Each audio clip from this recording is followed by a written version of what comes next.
Ladies and gentlemen, thank you so much for the love and support for my first episode of Shoot and Stiff Wrestling Podcast. I'm your host, Tamilian Vinish. I'm the international superstar. I'm an independent professional wrestler from Atlanta, Georgia. And this is my co-host, C-Dub from the woods, the man with the goods, and the can of rays in his hand. Yahoo! Today, our guest is a very important, very charismatic and passionate individual in the world of professional wrestling, especially in the world of independent professional wrestling. He traveled all around the world. He has so much of knowledge and so much of experience in the world of wrestling. He is from Illinois, and he's the promoter of Chicagoland Championship Wrestling. Ladies and gentlemen, John Bullard. Thank you, Tamilian, and thank you, Chris, as well, for having me on the show. I know when I saw your podcast, I watched the debut episode, and fantastic job. Both of you guys really did a good job. And Thank you. When you contacted me about wanting to do this, I was deeply honored. So thank you for having me on the show. Thank you so much. Thank you so much for the compliment. And let's start with Chicagoland Championship Wrestling. Now, we all know Chicago have this rich history when it comes to wrestling.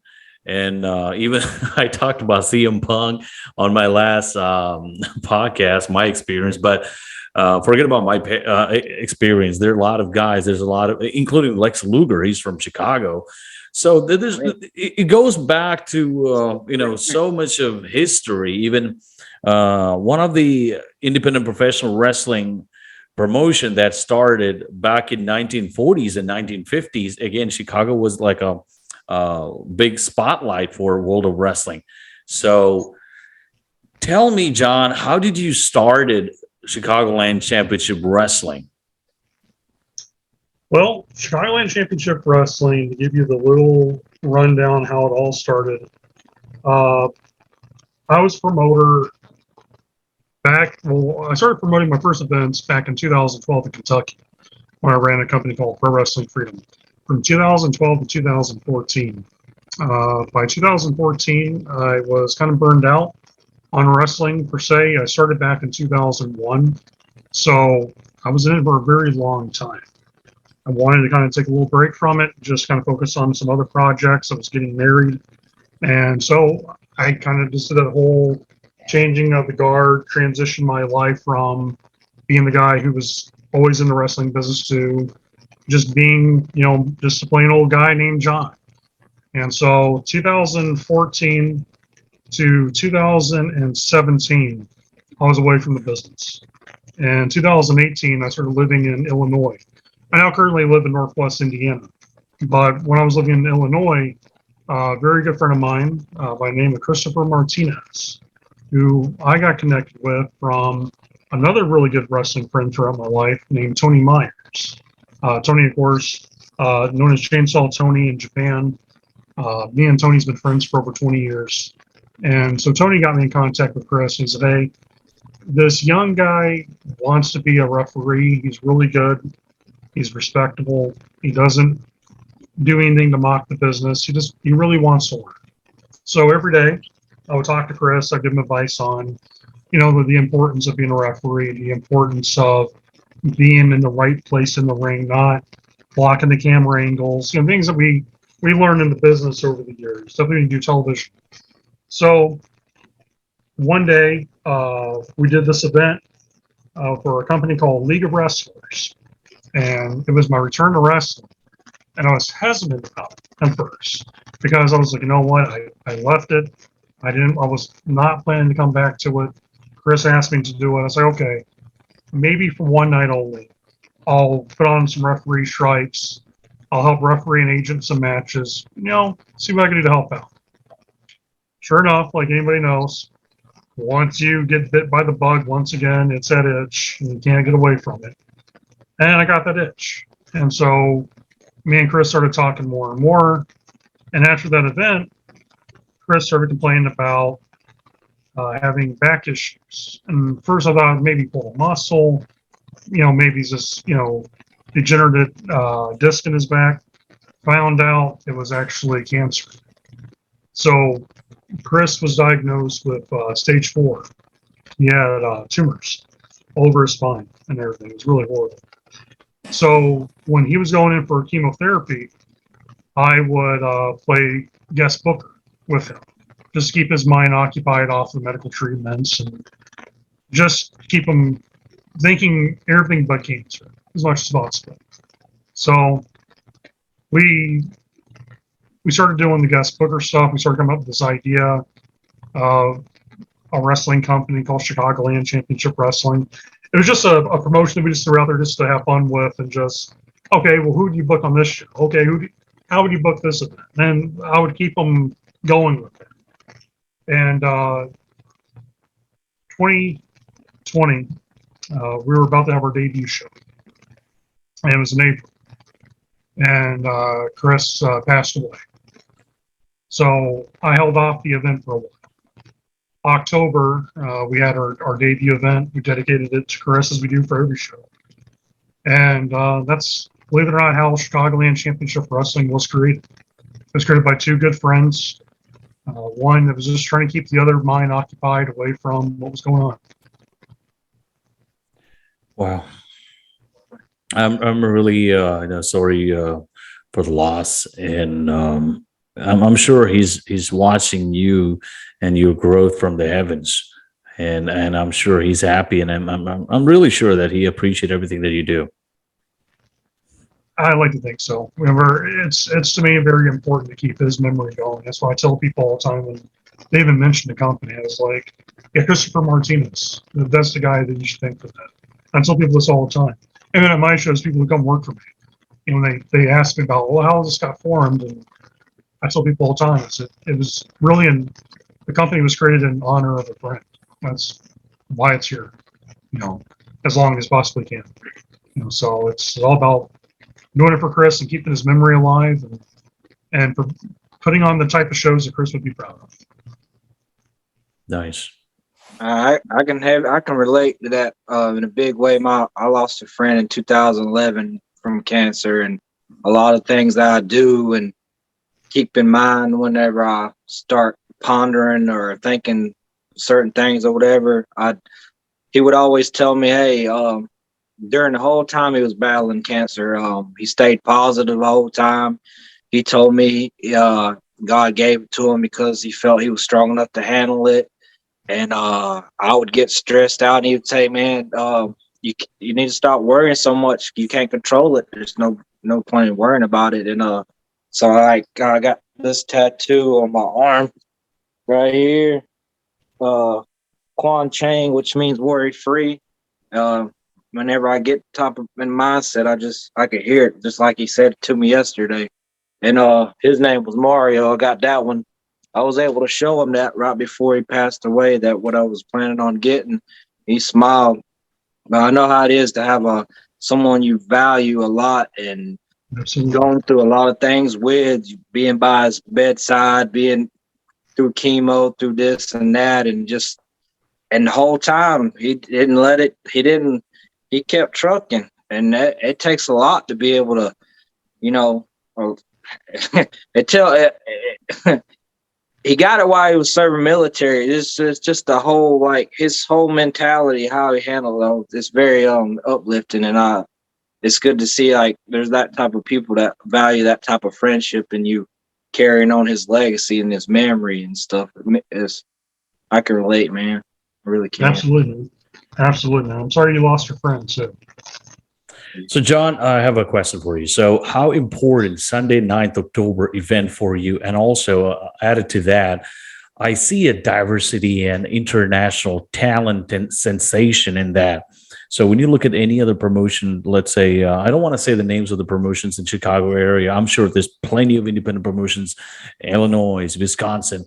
They all book normal local talents. They all book, the state talent or the popular people on the television, but you're bringing talents from different part of the country, different part of the world. So tell me how important this Sunday 9th event, October 9th event is, how special it is. I have told people this before. October 9th is our anniversary show.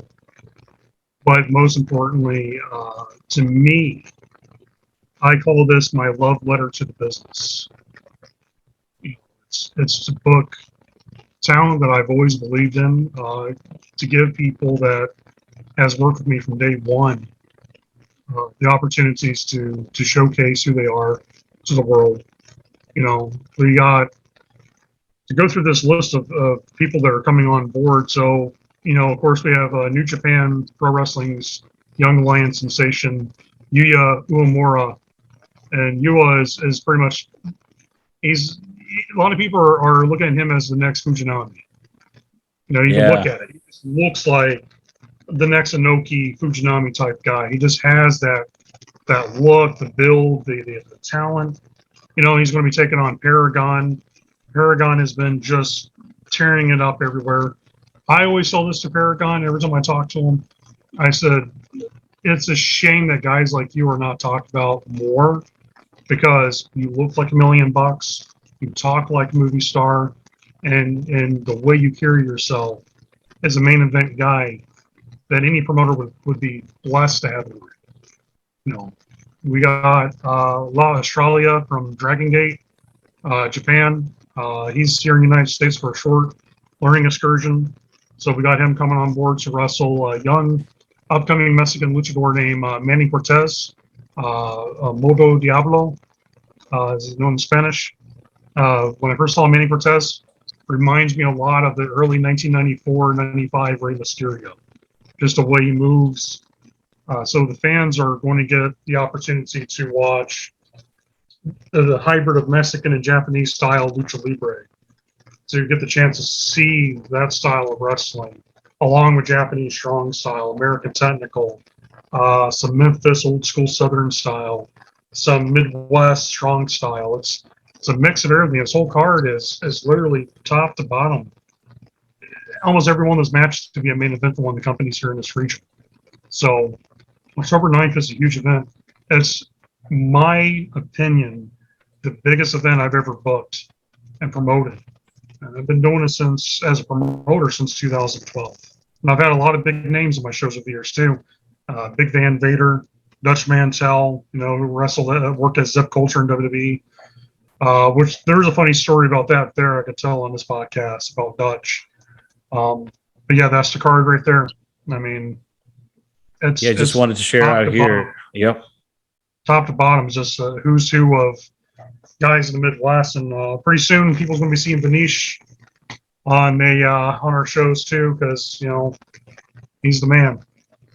Thank you so much for the opportunity. I'm honored, and again, this is the important. This is why, guys like me wanted to be a part of Chicagoland Championship Wrestling, is because you get an opportunity to wrestle talents from Japan, talents from Mexico, talents who have knowledge and being in different places with the different types of styles, different experience, different method.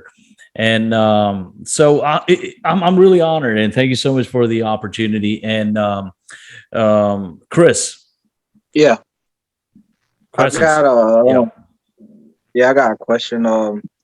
So I was wanting to ask you about a lot of promotions. They have like say 5-10 matches or whatever that stand out to them for their promotion. Do you have a way for people to look up previous shows or matches? And if so, what matches between your talent would you most definitely plug? Not to show favoritism or whatever, but something to bring in a new fan. Someone that's not in that area or would like to grow knowledge wise, and say also someone that's come through your promotion that you might want to keep an eye out for. Any day now is going to get the call up, or you mentioned someone earlier about you're not surprised they haven't already, because we're the United States, wrestling is everywhere and not everybody gets to see it. And he told me, Vanish told me that you're on Prime, and I got it pulled up on my screen now. Something from 2020, Chicagoland Championship Wrestling Saturday night. very interesting in learning more about your promotion and watching it and stuff.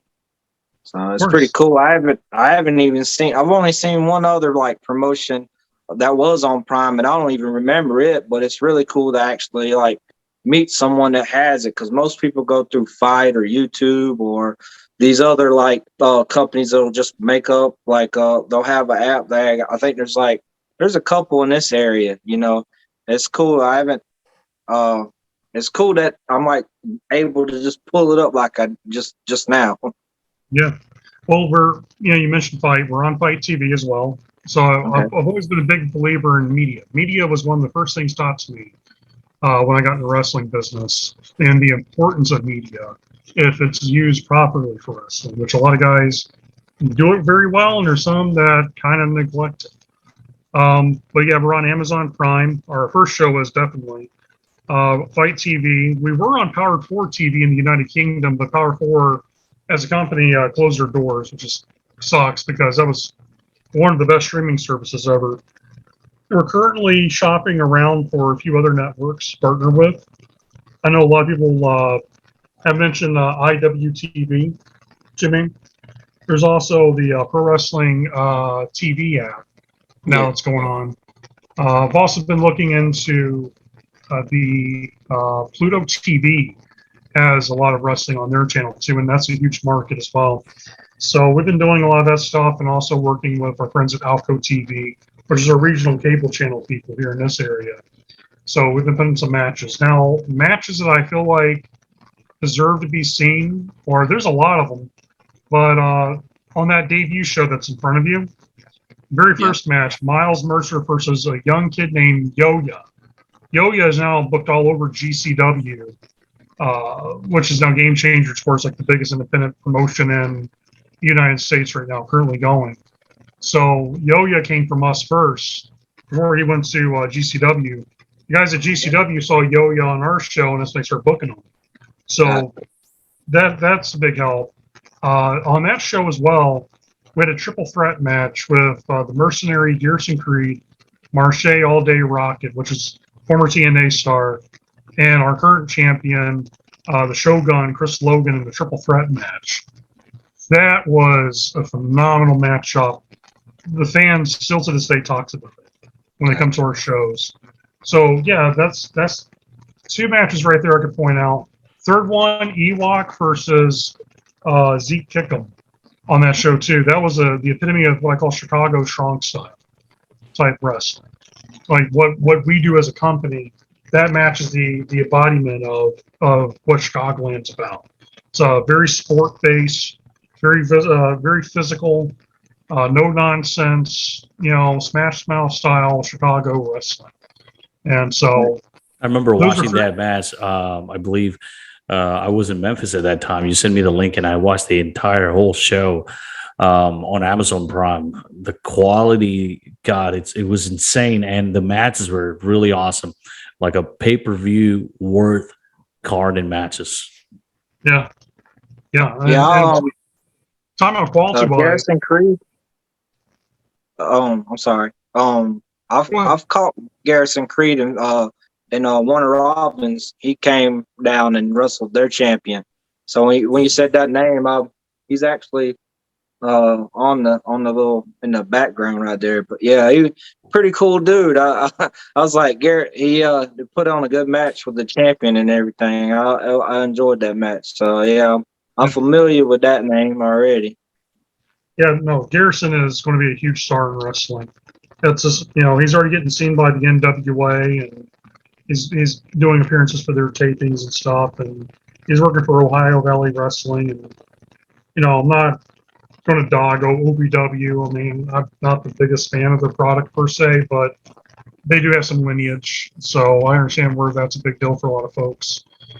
But that quality, that there's a young guy that works for me named Xavier Camacho for Pro Wrestling Shoots that films our shows. He is probably one of the best producers and cameramen in all of independent wrestling. The way that I describe what I wanted to see our show look like, he created it. And what it was, I didn't want to do pro wrestling as just the same old hard cam. Like most independent wrestling shows, all you see is just a hard cam. That's all you get. Mm-hmm. Yep. I'm a huge fan of boxing. When I was a kid, my first passion was boxing. My adopted father did boxing in the military. So as a kid growing up, wrestling was my passion, but boxing was the first thing I was brought up on. So when you watch boxing, you see how the cameras are always in the ring. The cameras always rotate around the ring, catching the fight where guys are moving. The movie Rocky was a huge inspiration for Chicagoland Championship Wrestling. The way we would film and make it seem like the first time the guys from Power Forward TV from the UK saw our show, John Scott, one of the producers, messaged me. He said, "Can we talk?" I said, "Of course." And he said to me, he was like, "I thought I was watching a movie that was filmed to be a pro wrestling show, but you made it look like a movie." He was like, "That was one of the coolest things ever. It's not like a cinematic match per se, but it felt like I'm watching a movie about a group of wrestlers, and somehow I can't stop watching." And to me, that was exactly what I wanted. I was like, if I want to do Chicagoland, I want to tell the stories of the athletes that work for me. And I want their match to actually have purpose and meaning to it, not just another spot fest. I want it to have a story. I want it to have a reason why you do this big move, why you do what you do. Who are you? I tell the guys all the time when they come work with me, who are you? And you always hear, and most of the guys don't get that. They're like, "Oh, I'm so and so," and it's like, no. Who are you? Yeah.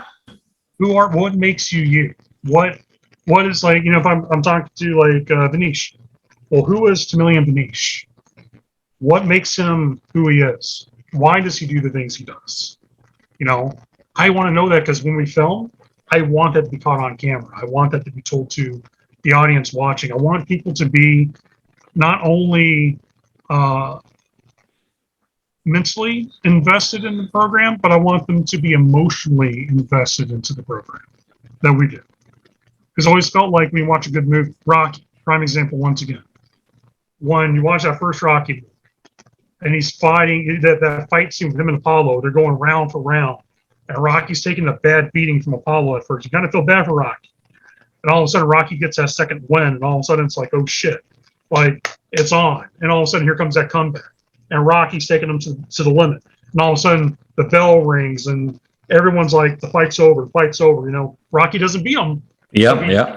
He doesn't back down. He gets back up and fights again and again. And all of the emotion. And then you watch the second Rocky movie, he has that comeback fight, and he beats Apollo finally. When you watch the whole Rocky 2 movie, and the emotional scene when Rocky's down, and you're hearing Mick scream, stay down, and he's kind of, I tell this all to baby faces when I mention psychology. Ricky Morton does this so well. We watch Ricky Morton grab hold of the rope, and he's slowly pulling himself up, and he's trying to get back up, and he's getting that sympathy from the crowd, and people are really into it. Rocky did it too. And so the way I look at professional wrestling is very much like a movie. When we tell a story with it, it's like, well, this will bring more emotion than this. Not hating on anyone who does high flying. There's a reason why we have high flyers. But in order for this move to make sense for this to happen, this up here has to happen first for this to happen there. And a lot of people, either they'll understand that concept, or they just totally want to ignore it, and they just want to go get their spots in, their stuff in. And, it kills me, because I've always looked into, give me a reason why. And when I was wrestling, give me a reason why we're doing this, and I'll walk with you all the way through it. But give me a good reason why. I remember wrestling in Ohio. I think I shared this similar. I think it's the same story that I shared in my last podcast. It's 8 minutes match. I'm going over strong, and the kid wanted to do a springboard. It's some weird stuff like handspring back elbow. Then from there it's a stunner. Then rock bottom and pick me up, give me the Canadian Destroyer, and give me 450, and then I kicks out on the one, and I was like, why? The booker said you're putting me over strong, and which part or which element right there it says strong. My question is egos. So this is wrestling, and I really don't want. I really don't want to say what Rip Rogers said about wrestling, but anyway, my question is like, you came across a lot of guys, a lot of talents, and the egos. What do you think? Like, what's your opinion? Because putting over for me, I'm speaking from what I've learned from Rip or Johnny Rods. Putting over is the beauty of wrestling. Putting someone over is beauty, because you're coming to the ring, giving me 10 power bombs, and I'm just getting up and walk away. That makes you look like you're fucking shit. I really apologize for my language, but no, it's the truth. No, I agree. It does. Yeah. So, it's like the guy who gets hit with a sledgehammer and he kicks out at one. I'm like, well, the sledgehammer must not be that hard to get hit by anymore, Oh no, you get clunked in the head with something. yeah. With me, when it comes to egos, Fit Finley said it best. He said the art of being a good heel in the end is hearing when your opponent beats you, that loud ovation and the reaction that you get for doing your job well. In the end, in my opinion, every young wrestler, when they first start out, should be a heel. Why? You get to learn how to control the pace of the match. You get to learn how to call things when you need to call it. And on top of it, you learned how to become humble. Because in the end, it's all villains, just like in movies, just like in plays and anything else, and just like any other, profession. In the end, your job is to make the good guy look like $1 million. And a good heel will know that. A good heel will understand their job. My job isn't to outshine you. My job's not here to do 5 million cute, fancy, flippy stuff and outshine the baby face. And I tell this all the time to guys who are heels. I said, what's your finisher? Oh, my finisher's a 450. Okay, and you're a heel? Yeah. What's baby face? What do you do? Oh, well, I do, a regular pile driver. Well, why isn't the guy who breaks all the rules doing the more flashy, fancy, cute move than the guy who's supposed to be the good guy? It's like, it's a swap. Let's see how that works. And it gets over. Our show, I always set the tone of what I want to see, and I tell guys all the time, don't want to see Canadian destroyers. On our show, there's one super kick. And the person throwing that super kick, when you get hit by it, you ain't kicking out of that. That's the finisher. That's game over. I brought back the feeling of make a finisher be a finisher. Yeah. And then the moment comes, this is a little psychology, since I guess this is more of a wrestler's podcast than just a regular fan podcast. So the reason why I do this is because the moment when you have built and established a finisher, the whole ring psychology I'm teaching now, when you have built and established finisher, the moment that someone actually really kicks out of it, it's a big deal. It's like when you watch something, let's say Undertaker does Tombstone, right? Yeah.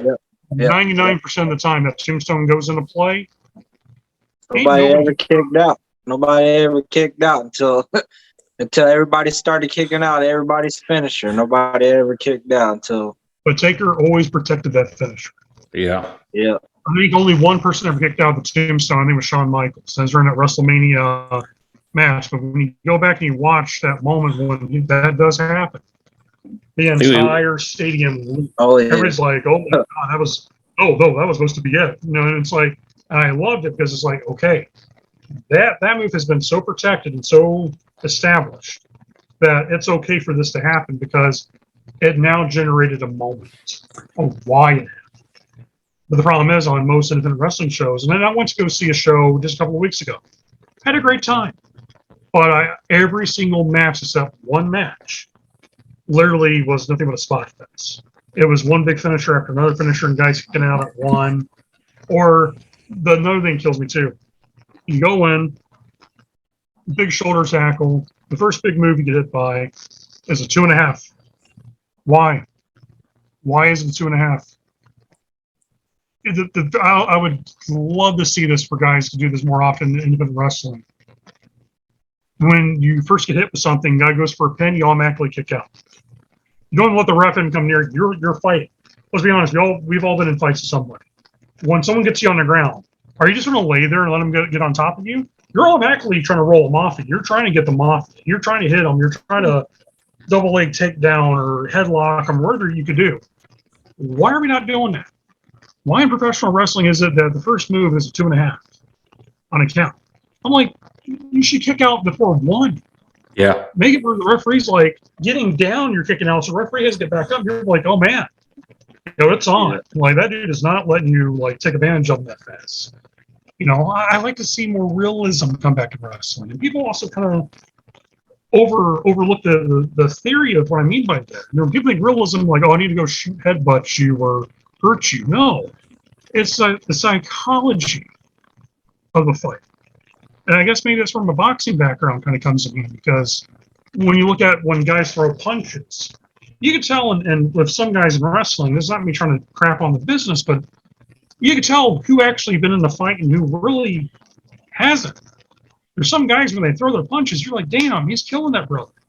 And there's some other punches, you're like, my God, a baby duckling's not afraid of this guy. Like I would love to see guys bring that realism into the ring. One of the best examples, there's 2 guys going to be wrestling on my show October 9th that breathes and lives the embodiment of realism. The Shogun, Chris Logan versus Eric Dillinger.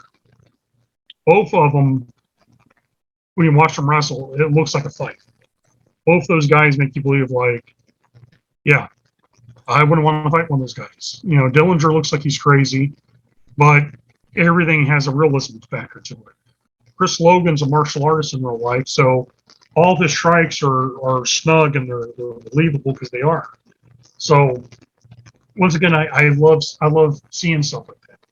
I like having a match if I'm just going to a show to sit down, and I try to watch it as a fan. I try to watch it not as the wrestler watching fellow wrestlers, the old promoter watching a young promoter. When I come to a show and I'm not there to work it, I'm not there to do anything backstage, I really want to sit there and enjoy the show as a fan. But there's also a part of me soul's like, okay, do something that really impresses me that is not what everyone else is here to see. Everybody else is here to see the dive or the flip or going through flaming tables. I don't care about that. I want to see you put on a headlock that's done properly. I want to see a lockup that looks like you're trying to fight, and not just the wet noodle loop. Your arms are so limped over. Little things like that. I sorry if I'm going on a rant, but just No. I totally understand. Like, brother, this is your spotlight. This is your show. You're the guest. And I'm glad you pointed about WrestleMania. I don't know the numbers. I'm not that super into WrestleMania 29, 30. No, I don't. But going back to Undertaker versus Shawn Michaels, again, it is a story that they were telling the world, a story of 2 wrestling legends being in the business for more than 20 years. So if Shawn Michaels kicked out, then yes, he wrestled in Bad Blood with Undertaker back in 1997 in Cage, and of course, going back all those history. That's the beauty of that story. And again, what you just said exactly, I heard from Finlay and Regal when I did the WWE tryout last year. So right before our match, Finlay came to the ring and said, "We have seen it all in this business, and you're not going to do anything that we haven't seen. So all I want to see is a good 5-minute match. Tell a story." That's all he said. Chris. Yeah, man. I want to say that was WrestleMania 26 because I went to 27, and that was Triple H and Taker. So I want to say that Shawn Michaels match was WrestleMania 26. Yeah, because it was a story of three people. Because that story, they took 3 years to tell the story. Because Undertaker faced Shawn Michaels in two different WrestleMania. Then Michaels retired and honored his word. That's another thing. And then Triple H worked with Taker, I believe, again, two WrestleManias. Yeah, because it first one he had the hair still, and then I had made a sign, and you can see it. I was thinking Triple H was gonna beat Taker at that WrestleMania. Yeah, you see my sign? I put 19-1 that, with the hand coming through the grave, and I was like, yeah. And I was like, oh, and then they did it the following year, and that year Triple H was bald. And I actually went to WrestleMania 27 with my Mario 2011. Ain't nothing like it.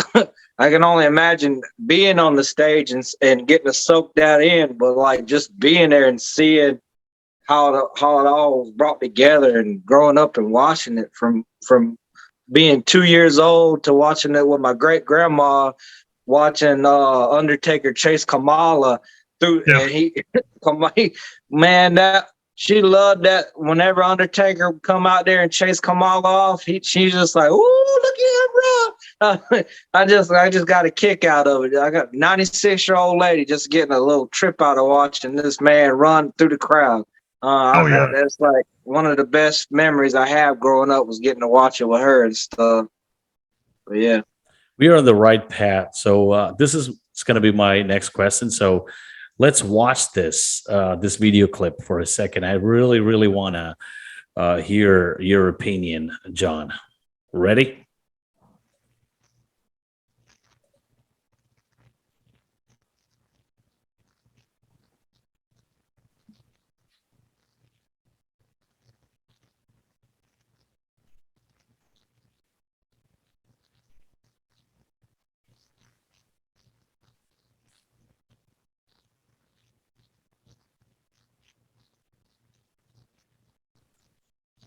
I believe you guys can watch the video, right? Yeah, I'm watching. Yeah. Okay. Yeah.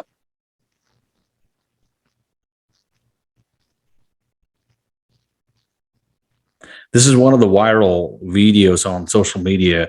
There's so many shares, so many likes, so many people around the world be talking about it, and so many people told me, "Oh, that's so cool, and this is amazing, really amazing. You know, that's an amazing wrestler." Blah blah blah. All right, we're almost done with this small video. A few more seconds.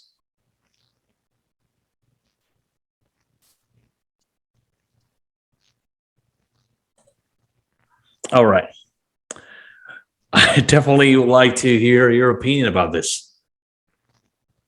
So I don't hate it per se, but it's like, okay, is this all he can do?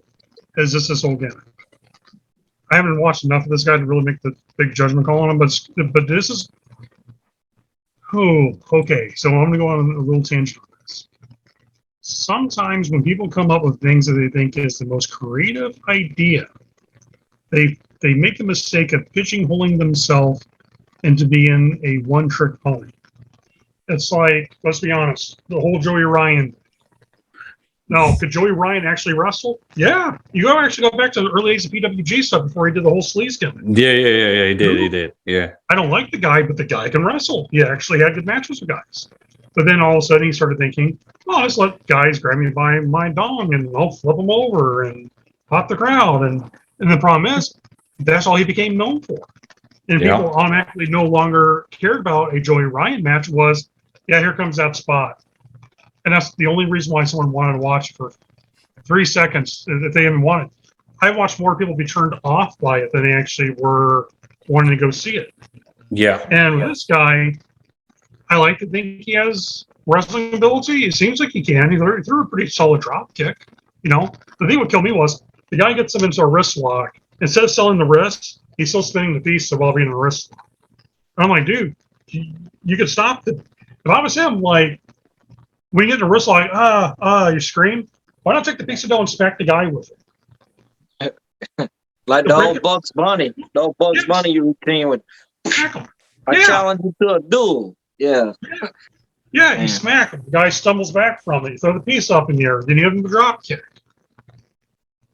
But he went from Stretch it over his face. You could have oh, used it and stretched it over his face some. yeah, Oh, but he just spinning around and around in the hole. Yeah, oh, got my wrist. Oh, whoa, whoa. he And got just lucky. The wrestling, I want to say, I saw it was Instagram is how I saw it, and it was wrestling with unicorns is the yep, Instagram channel that I yep. saw posted, and I see a lot of their posts because I follow their page. So I've never even seen, heard, or nothing of this pizza guy until that clip, and then now he's boom, and it makes you He's wonder, popular, like, yeah. is that all he can do? Who trained him? I read up. I started looking into him a little bit and saw that he's an actual pizza maker. He actually knows how to do all that, and was a delivery driver. And at some point, he picked up wrestling. And I don't know if he automatically was said, "Hey, I'm just going to do this with it," or was that one of those Dragon Con type shows? Because I was thinking maybe that's what it was, and he was just playing a character. But I didn't know that was his actual gimmick. Like that's what he came into mind and say, "I'm going to do this, and this is what I'm going to do." I'm curious to how it was birthed. Like, was it just from day one? This is what I'm going to do, or did his booker say, What are you good at? And he said, pizza tossing. And he said, do it. But like, whose idea was it? That's what I want to know. Whose idea was it? Was it his or his booker? See, Well, that's yeah. the thing that makes you wonder. It really does. It's like, okay, was this his gimmick? I mean, so I'm not going to say I'm anti-comedy wrestling by no means. I look at wrestling as circus. Because let's be honest, pro wrestling when it first started came from the carnival, came from the circus. It was a carnival laugh show.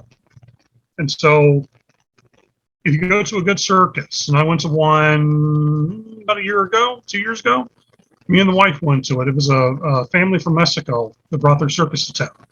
Phenomenal show. Had a mix of laughter, had a mix of entertainment, mix of death-defying aerial stunt, the whole 9 yards. And I looked at my wife and I said, pro wrestling can learn a lot from the circus if it's done right. Problem is, a lot of people think your comedy guy should be your main event attraction of your circus. And it's like, no, total opposite. Your main event at the circus, you actually go watch the circus. Your clowns are not your main attraction. It's the human cannonball, the trapeze artists, the strongman type folks. Those little stunts draws the crowd.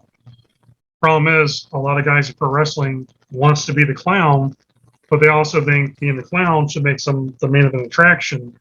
And it's like, no, you're kind of more of the popcorn match that people go and, oh, I need to go use the restroom or go get a break. Hey, kids, sit here and watch this real quick. Mom and Dad be right back. It's like when I watch Colt Cabana.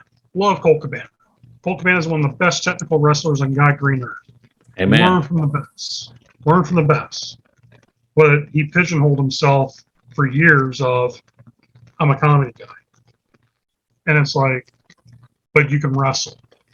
And I think it's why Jim Cornette got on him so hard. Because Jim Cornette knew what type of wrestler he was. He's like, but you can wrestle. Yeah.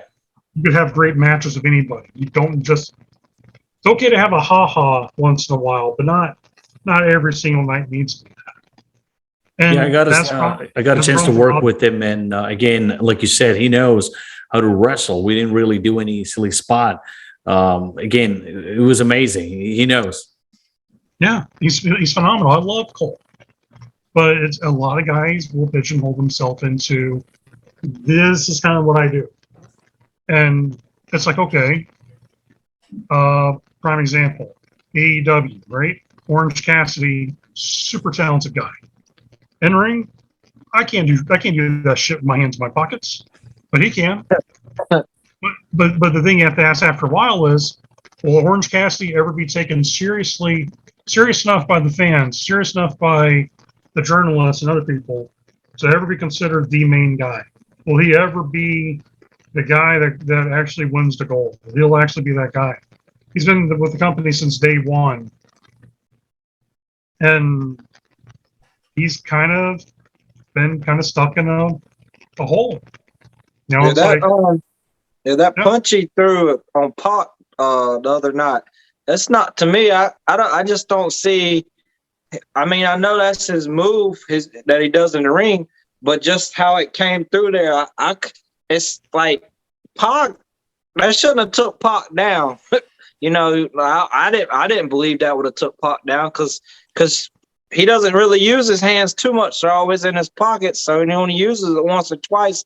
So nobody's ever seen him like just cold cock somebody like Big Show punching somebody, you know, with his big old. That's believable, you know, Brock, you know, guys like that. But Orange Cassidy coming and smacking Pac, who's like he's not little, he's short or whatever, but he's thick. he's very You know, that muscular. made him as a champion. To me, that made him as a champion not look too, you know, strong.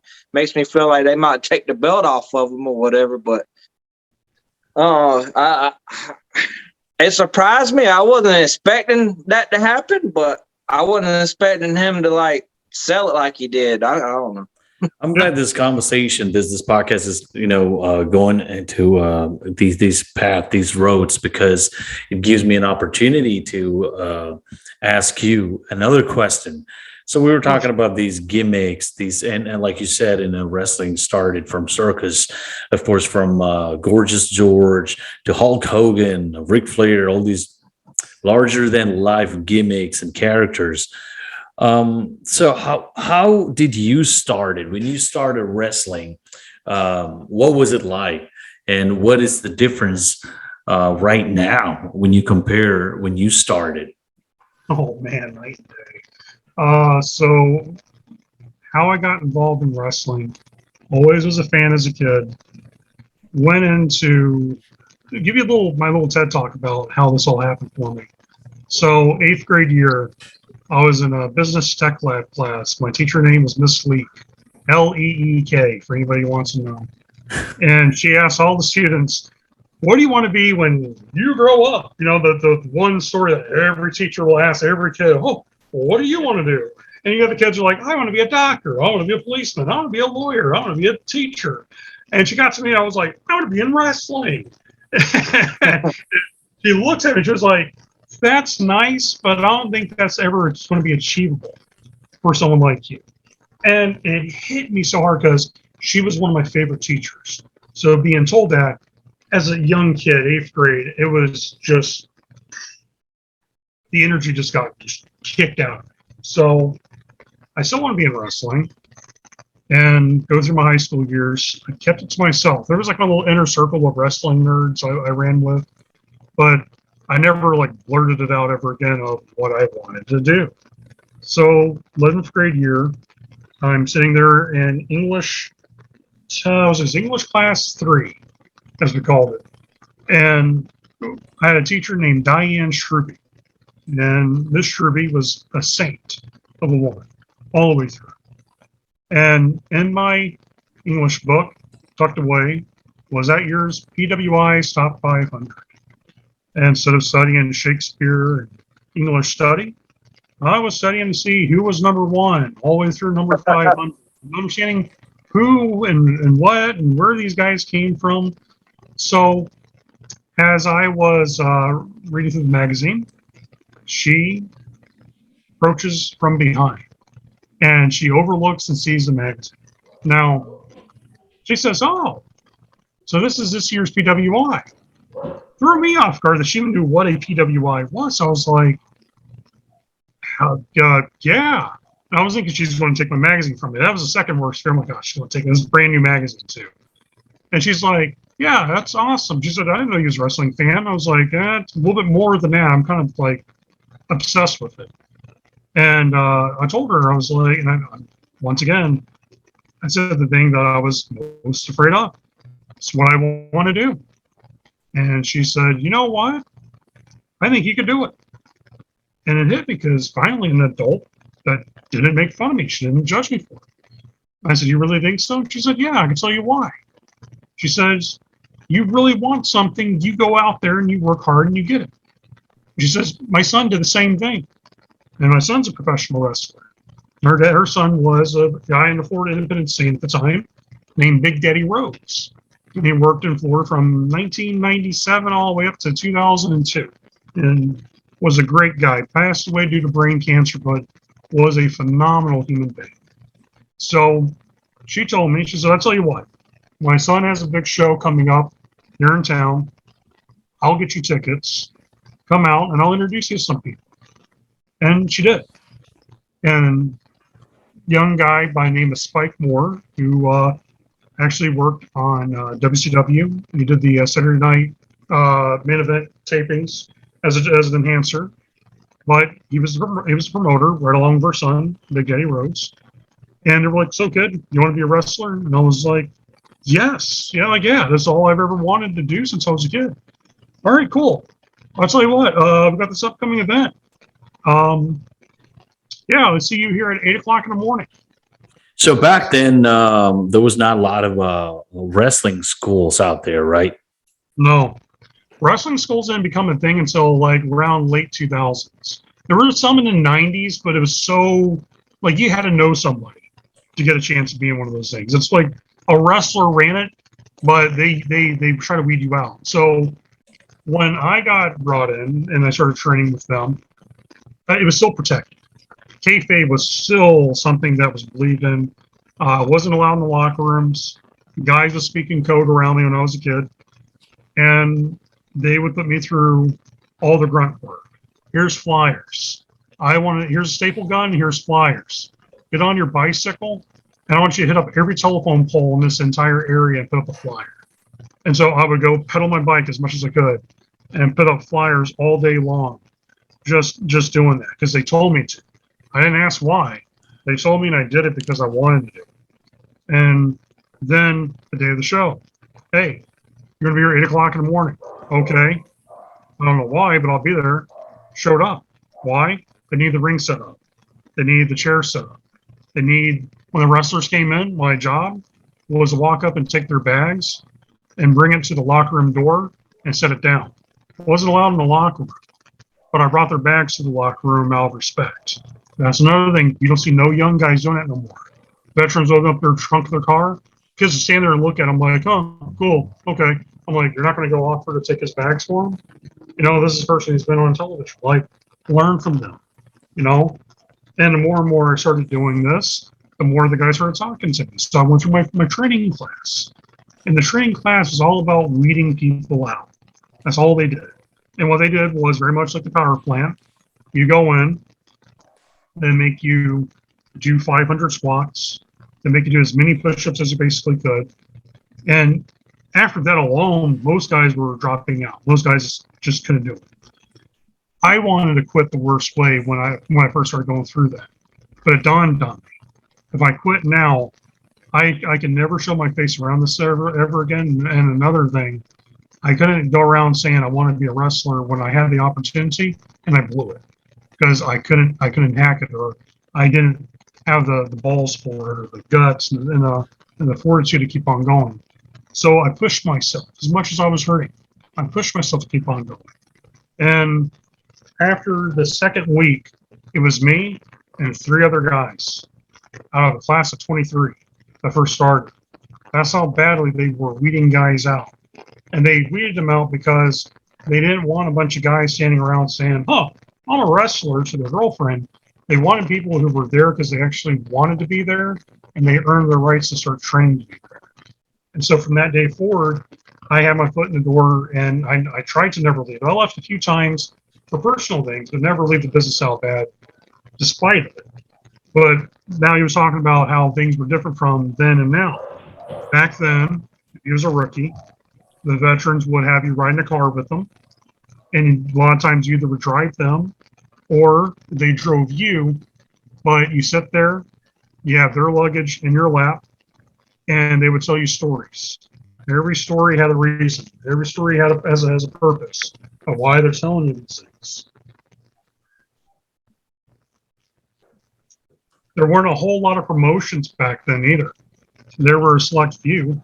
There were some that were running monthly. Sometimes you'd be lucky to find a weekly show. I came into pro wrestling at a strange time. It was right during the time when you still had WCW, ECW, and WWE. The glory days. But right after I graduated, though, when I was like ready to put the straps on, let's go, Yeah. WCW and ECW went out of business. So it was like, damn, getting that close. And so all of a sudden, all these guys I watch on television are now going to the indies. The guys who were picked up by Vince were now doing all these shows in Florida. They're going to do shows in Georgia, Alabama, Tennessee, Kentucky, Illinois. They were everywhere. And it became this huge market, and more promotions opened up. I remember when I was in Florida during that time period as a kid growing up, I think maybe there was, outside of WCW, doing stuff in Orlando. I think maybe there was 2 independent promotions at that time in Florida, maybe 3 at best. And then the rest were like small spot shows that a worker would promote in his hometown. But that would be it. It wasn't like, oh, yeah, this is a promotion. It's like, and this is a show for a 4-H club or a fundraiser or something like that. But back then, there wasn't a whole lot of promotions. It's not like where it's now that you go into a town or a big city like Chicago, prime example. There's like 12 promotions in the city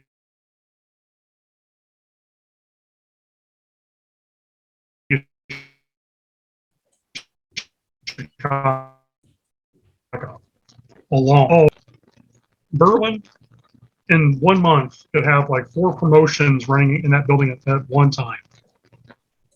And then Sundays, you have the Lucha Libre shows ran by the Mexican Wrestling Promotion. That's just how it is. Before that, the city of Chicago had 1 promotion. It was Windy City Wrestling, ran by a guy named Sam DeCero, the godfather of Chicago wrestling. Sam saved pro wrestling in the Midwest. He kept it alive when AWA went out of business and all these other companies went out of business. He started running Windy City back in the 1980s.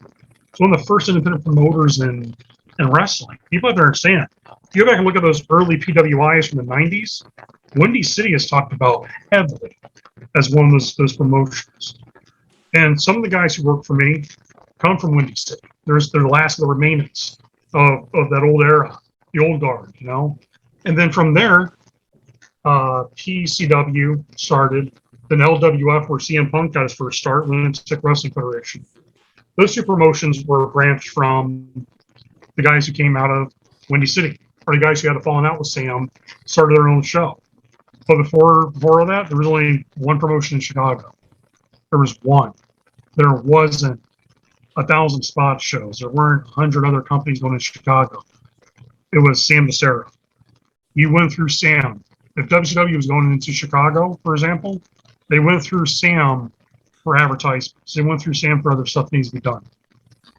Because that's how much control he had in that city. A lot of guys owe their career to 1 man. 1 man, love him or hate him.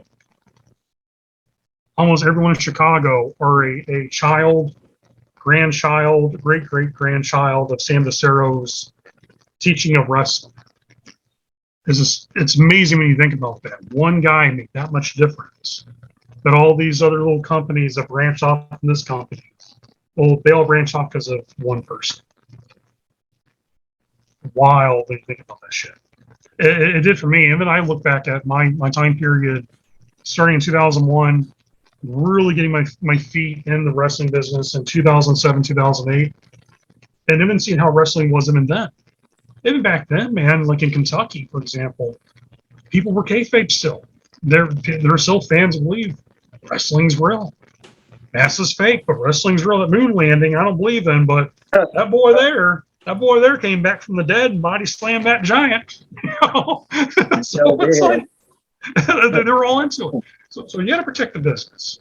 Kids nowadays, they don't protect the business. They don't. Everything's out in the open. And I'm not going to blame the young generation for it because the old guard was the first one to start opening up about stuff. I mean, I don't know if you guys remember this. Secrets of the Ring. You guys remember that TV series? That was on NBC? I remember. Yeah. Dude, that messed with me when I was breaking into the wrestling business because even then in 2001, things were still very kayfabe. Guys wouldn't come out on TV out in the open and say, This is how we do it. This is how we play. This is a stunt crane. Like in the there's no stunt crane. It was the selfishness of a couple of people who never got signed by WWE or any other companies at that time when Vince bought WCW. Just a lot of people, they didn't have the job because they weren't really good or they weren't really fits to what WWE was looking for at that time. So I believe they let their frustrations out by exposing the business on national televisions like that. Yeah. I felt the same way. I felt betrayed when The Secrets of Magic aired on Fox. Yeah. I'm actually a magician as another one of my trades. I'm big on card magic. So when that got exposed, it killed me. Because I was like, dude, you're taking all of our secrets and you're exposing it to people who shouldn't know this. Because just like wrestling, just like magic, hand in hand, what makes it wonderful? You believe. Yeah. It doesn't matter if it's fake or real or whatever. And I hate to use the word fake because wrestling is not fake. Wrestling, the physicality in wrestling is very real. But the secret, the magic of what we do, the same as a magician, you make people fall in love with it. You make people want to be invested. I've seen shows that husbands would bring their girlfriends or wives, and they would look like they were having the most miserable time watching wrestling. But by the end of the show, that woman became so invested in what she was watching, she had told her husband, I want to see this again. When's the next show? I want to buy tickets for the next show. And you made a fan out of them. Why? Magic. You made them believe in the magic. And you didn't spit on them. And you didn't make them feel stupid. A good magician, when you watch a good magician, for all you wrestlers, when you listen to this podcast, watch it. A good magician never look at his audience go, magic. They always go, that was a really good trick. And instantly you're like, yeah, it was. How the hell you do that? Well, no, maybe one day I'll tell you. Instantly you got their attention because they want to know, how did you do that? That curiosity, that excitement, yeah. But when you expose it, that's it. It's all gone. It kills the child inside all of us. It does. And it kills that child-like mentality that why we love magic, why we love wrestling, why we love a good movie is because there's suspense, build up, there's entertainment, and then you get this wonderful feeling in the end of, wow, I'm so glad I bought a ticket to see that. I'm so glad I got to spend 5 minutes of my time away from the office, away from the neighbors, away from the rest of the society around me that just annoys me. But I got to spend around people who enjoy the same thing I do. And we got caught up in the moment. Yeah. That's the best feeling in the world. That's what pro wrestling should be. That's what magic should be, and that's what a good movie should be. You get caught up in the moment stuff. The emotions. Oh yeah.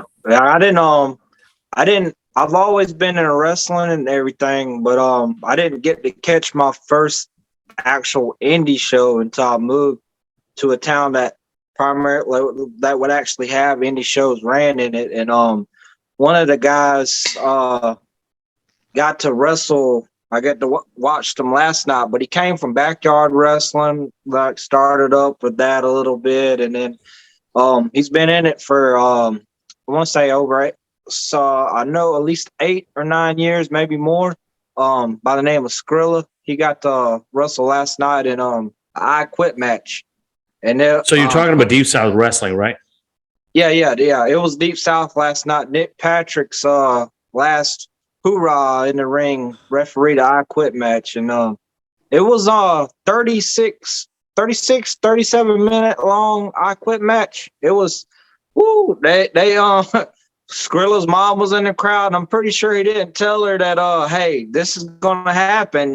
She's got to watch her baby boy get they said the looks on her face was like, she's seen him wrestle a couple times, or whatever, but nothing like last night. Last night was it was nice. It was a good story. It was great. It was great to be a part of it and see it actually happen. It was a good crowd. It was But yeah, and earlier today, another wrestling show they ran at a flea market, and I go and I helped the local promoter set up the ring and stuff like that, and man, you talk like I got bit by the bug, especially going to these indie shows. Like I was already bit by the bug for this little branch of wrestling, like the mainstream. But then I got bit by the indie bug, and just the passion to see some of those guys that are going to wrestle in front of 20 people or more. It doesn't matter to them. They love it that much that whether it be 20 people, 100, 200, they come and they do it. And then you got some that just there, they're going to get the check. They're not going to do nothing else. So, they're going to get paid regardless of who's there. But you can tell who really loves it and who's there just to collect, a pay or whatever. Because if they're not able to tell a story in the ring, like the lazy hits, the motions of just spot fest or just hit, slam, bam, get out, bye-bye, not get the crowd reaction or whatever. You can tell who loves it and who doesn't, especially at an indie show. Oh, yeah. Yeah, as a promoter, it's, over the years, I've had the privilege of being the guy that gave a lot of guys their first big breaks in wrestling. When I ran in Kentucky for Wrestling Freedom, gave Shane Mercer his first big break. Now Shane's wrestling everywhere. Alex Zane took him literally from the backyard. Now he's in New Japan Pro Wrestling. He's wrestling for Ring of Honor. He does all these huge shows. Jason the Gift Kincaid worked for me. Now he wrestled in DDT, Ring of Honor, Evolve. Now I got Yo-Ya. Now he's in doing stuff for Game Changer, and he's going to get his name out there further and further. And as a promoter, it's almost like a proud papa, because you see a lot of these young guys and how hard they're working at it. They're the ones who really put in the time and effort into what they're doing. And just to see them go from here to a bigger place, and they did it because of their efforts, it makes you proud of them. It's like, yeah, I remember when you first started here, and now you're there. Good for you. There's no better bug than being involved in the world of independent wrestling. Like, I love the indies.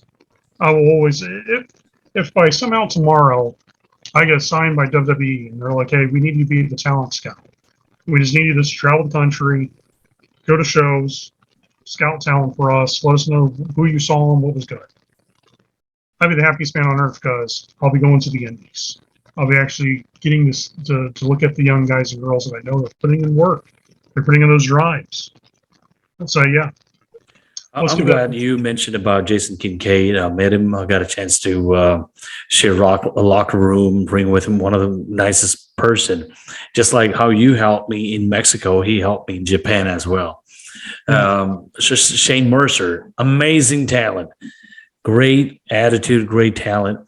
I have two questions. Question number one, why these guys are not getting signed by bigger promotions?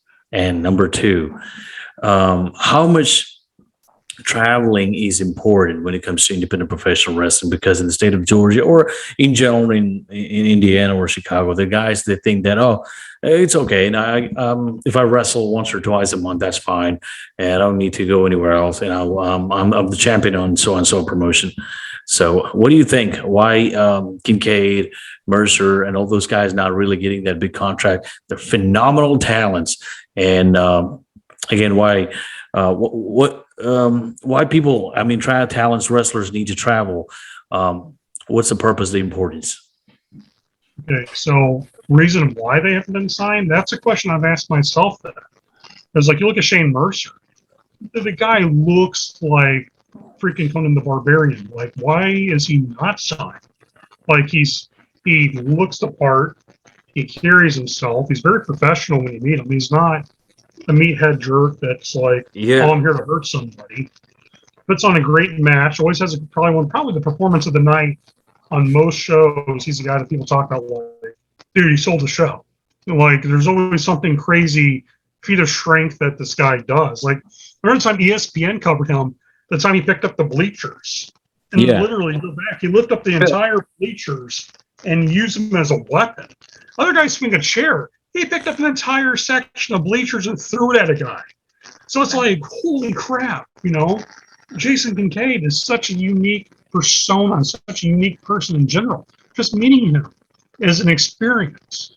And I don't know why he's not signed. Because when he was in WWN, going in for Evolve. Yeah. I was happy. I was like, yes, that he's getting right Stepping where stones. NXT. I think now with Triple H taking over again, I think that we're going to see guys like them get a chance. Triple H looks for guys like that because they're unique, they're different. You know, Jason is just one of those guys. I feel like to some promoters, where he is so unique as an individual, a lot of people don't know how to book that. I don't think a lot of people don't understand. Like, okay, what do we do? Easy. Give him the microphone. You know, let him be himself. It gets over just because he is such a unique persona. Same thing with Mercer. Mercer's one of those guys that doesn't even have to talk. He looks like an action star. You know, I remember sharing AEW Dark Locker Room with Shane Mercer, and they put him in a 6-man tag match or something. He pretty much gorilla press Evil Uno. When I'm talking about Evil Uno is not the skinniest guy. He pretty much like gorilla pressed him. And again, one thing that I noticed about Mercer, years ago, there was a wrestler named Ace Perry. So Mercer grabbed him and he climbed the ropes. yes. He held him on the second turnbuckle and he did a freaking moonsault, like a backflip, and landed in the center. And I was like, whoa, I never seen that in my life. Yeah. He started doing that with me back in the days in Kentucky. And the crowd, first time he ever did, the crowd lost their mind. The crowd was like, you see this? You know, and there's other things that he does too. Like, yeah. I remember one time he did the Undertaker rope walk with the guy on his shoulders while walking the top rope with him. And I'm like, balance and it wasn't supposed to happen. Yeah, it's like, dude, you're a Terminator. Like there is some people I look at and go, you're not human, man. You're really a cyborg from the future that got sent here to kick people's asses in wrestling. Like, there's no way this guy's human. No way, you know. It's a good question. I want to know why they're not being signed. If I had the money to be the national known company that can sign people, those guys have been signed already. You know, along with yourself and a few other guys to look at and go, why not? They got it. They understand it. Now the traveling part, I've come to an agreement with myself on this. And Bob Evans, Uncle Bob, said it best once that not everyone in wrestling is going to be the 400 miler, and a lot of guys are just comfortable and happy being the 40 miler mics. The 40 miler mics are not always bad guys. I know what at times I used to hate on them myself when I was wrestling because I would make the long road trips. I would go from Kentucky to Indiana to West Virginia, Ohio to Tennessee, Carolina, like wherever I could find a booking. I didn't care where it was at. I was there, you know. And sometimes a lot of guys, and definitely the gas prices now, a lot of guys are like, okay, I know this promoter's not going to give me enough money to make it here. So I got a local promotion. I'm the big dog in. I'm cool with that. I get to wrestle in front of my family and friends. I get to have fun. And that's okay. I used to hate those guys. Not anymore. Now I understand, like, okay. And sometimes as a promoter, those guys are actually solid workers. Why? They're a local local worker in my town that I know that I can depend on when it comes to, I need you for the show. Absolutely, I'm here for you every show. Cool. You can depend on that guy. Or another guy who might be, hey, I'm going 1,600 miles one way. May not be back for this date, that date.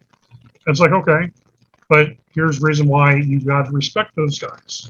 A lot of those guys will take their own money out of their own pocket to make those trips. Why? Opportunity. Yep. They know that if I work this show in front of this guy, or I work the show with this promoter who knows these people, I do really well. It puts in a good word for them. Alex Zane, when he came back to wrestling, he was on a podcast, and a guy asked him, how did you get signed by WWE? When he got signed by him, and he said, easy. He said, I took every booking I could. And he said, I didn't care how much the money was. I didn't care how far the travel was. If I had to pay my own way, I paid my own way. Why? because I was building my brand. I wanted people to see who I was. If it cost me some money, cool. Why? Because I was investing in myself. And the more I had my highlight reels, the more I had all these matches I could show people, and all these states I had under my list of places I worked, it made me look like a bigger name compared to all these local guys who weren't going anywhere. And he said, next thing you know, I started working for this company. And this company opened the doors for this company. Next thing I know, I was on Ring of Honor. Next thing I know, GCW hit me. The next thing I know, got a letter from WWE saying, hey, we'd like to see you do a tryout. Went down there and did a tryout, and all of a sudden, hey, you think about moving to Orlando? Why? They like to sign you. And all of a sudden, the kid from Lexington, Kentucky, who wrestled in the backyard that got trained professionally finally and went out of his way and started wrestling everywhere he could, signed a major contract. And now, and though he's not part of WWE no more, now he's a New Japan guy. Dude was part of the best of the Super Junior tournaments. That's like one of the biggest accolades a guy could have on his roster, on his record. I worked part of the best of the Super Junior tournament with the best of the best all over the world. New Japan always books the best talent. It's like, I'm getting the chance to be seen by these people. I'm getting to be on Ring of Honor television. I'm being seen again. You know, pretty soon I'd be surprised. AEW will give him a call. I guarantee it. Matter of time. But what he did, he invested in himself. Another thing I want to tell a lot of young wrestlers, Benish, prime example of this right here. He hits me up. John, planning to go to Mexico. Do you know any contacts? And the thing is, he wasn't begging me for a booking. He wasn't asking for a booking. All he says, do you have anybody that I could hit on? Put my name out there so they could give me a chance. And I did. I said, yeah, I got a bunch of friends in Mexico, man. I'd be glad to do that because I knew what type of talent he was. I knew I could put my name on him and not be, oh God, if he screws up, I'm gonna look like a jackass to everybody. Nope. I knew right then. I was like, no. I said everyone in Mexico's gonna love him. And he went down there, conducted himself like a pro, had fun, was a sponge to learn the style, was going out of his way to learn from different people, pick the brains of people, do media appearances. For a lot of the American wrestlers, been like, no, I'm too good for that. He was there. Yeah, man. I don't care if it's a flea market, swap meet, whatever it is. You need to be in front of that camera. You need to be in front of the public. I'll do it. And he wore the shirt, and he carried not only his brand, but he carried my brand. And I got reports back from 3 different promoters that he was working in front of. They all said the same thing. When can we have him back? Because we actually really enjoyed his presence. We really enjoyed his professionalism because he carried himself really well. And he created a brand while he was here. Wrestlers, when you look at stuff like this, you get an opportunity. It doesn't matter if you have to pay it out of your own pocket or or the promoter's paying you. They'll either if the promoter's paying for you, take good care of that promoter. If that person's spending the extra money to make sure you're happy and you're taken care of, bust your ass for it. Because you're building your brand. Your brand isn't just your brother and sister and mom and dad who goes to a wrestling show. Your brand should be just like a rock band. The best rock bands in the country weren't 40 Miler mics. And those 40 Miler mic bands are pretty cool little like cover bands. But the bands who said, hey man, we're all going to get inside this one van. We're going to drive 13 different states. We're going to do 13 shows in 13 days. But we're going to do it in different states every single night. But why? I don't care if it's from 5 people to 1,000 people. If one fan buys our shirt, one fan wears our T-shirt, now we have someone carrying our brand. Someone is now marketing who we are, and someone's going to look at that and go, what's that? Oh, let me tell you about it. And next thing you know, and next thing you know, another person hears it, another person hears it. All of a sudden, that band that had to drive all the way out to different parts of the states is now getting booked on tours. Now they're the opening act for a big band. Hey, we need you open for us, man. We like what you do. Can you do this? Same thing with a professional wrestler. Hey, I've seen your work, man. We like you, come up, do an opening for our show. Cool, okay. Next thing you know, years later, the opener is now the main eventer. The opener is now the guy that runs the show. He's the guy who books other bands, just like a pro wrestler who makes a name for himself. Japanese are most known for this. I was a young boy. Now I'm the president of the company. Now, the guys who took care of me, I'm taking care of them in return because I didn't forget. You were good to me when I was a nobody. That shit matters. A lot of guys in wrestling overlook that. That little branding, that little marketing, that getting your name out and being nice to people, for just being genuinely nice will get you open more opportunities than being a jerk. There's so many guys think, oh no, I gotta step on people. That's the fastest way to get your way knocked out the door. It's like, oh yeah, that guy here, yeah, don't book him. He's a disco maniac. You know, and people when they first start hearing that, maybe. And you meet the guy, yeah, okay, now I see why they don't like him. And all of a sudden, yeah. That's where I wanted to ask you the next question. But before that, I will take this opportunity and thanks to Ileana and Lucharte for giving me an opportunity. And they did fantastic job promoting Chicagoland Championship Wrestling in Mexico and promoting me as well. And AULL, IWRG, kudos. And I'm very thankful for all those opportunities. This is the question I wanted to ask you, Chris. After this, it's all yours. He's all yours. All right. So my question is, what do you don't like in the world of wrestling, in the world of professional wrestling? It's a small, simple question. Probably like asking for bigger answers, starting from independent professional wrestling, bigger companies, talent's perspective, booker's perspective. What you don't like in the world of professional wrestling? I don't like that nowadays everyone wants instant gratification on what they do. It's like so many people, and this ain't not want to hating on the young kids.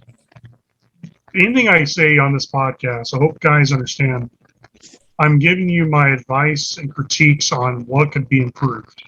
Not I'm better than you, my generation's better than you. Not that guy. But there's so many people out there today that don't want to tell a story.